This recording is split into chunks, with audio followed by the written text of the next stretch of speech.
Right. The species is indeed dimorphic. We need one of one and one of two to breed and produce young. However, biological sex is not on a spectrum, and it is not, it is what's known as bimodal. Most people are very definitely male and very definitely female, but there are a substantial number of people who are stuck in the middle. Intersex people exist. Is it a deformity? Well, now we're getting into the point of saying, at what point does the presence or absence of a biological trait become a deformity? At what stage does it become a normal human difference? For example, let's talk about bottoms, females' bottoms.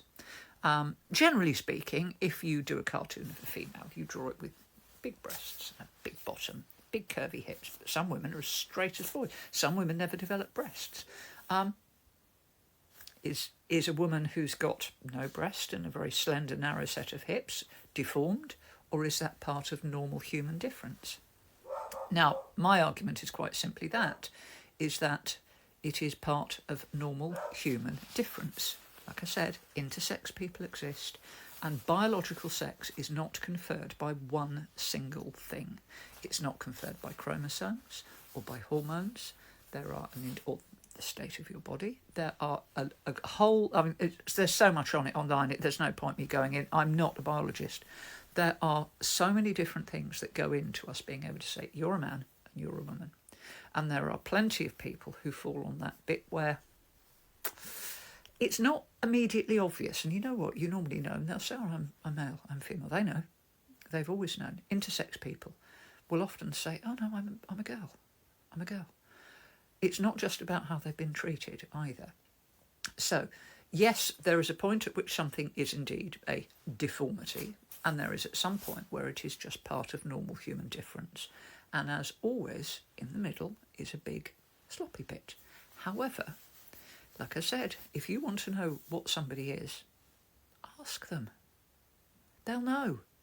We can't look now at the brain and say, that bit lights up, which means that you're transgender. Does it mean that we will never be able to do that?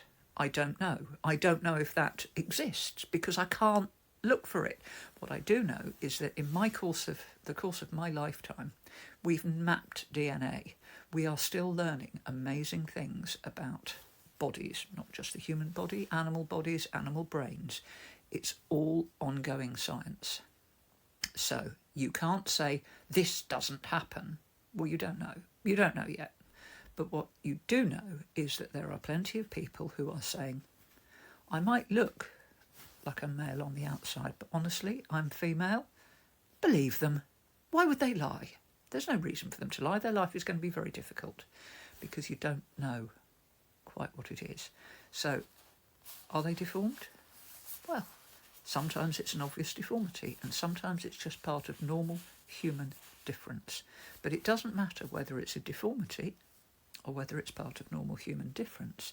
We deal with things by trying to make sure that every person, whether you think they're different, deformed, or completely and utterly average, has a good, pleasant life and is allowed to express themselves freely.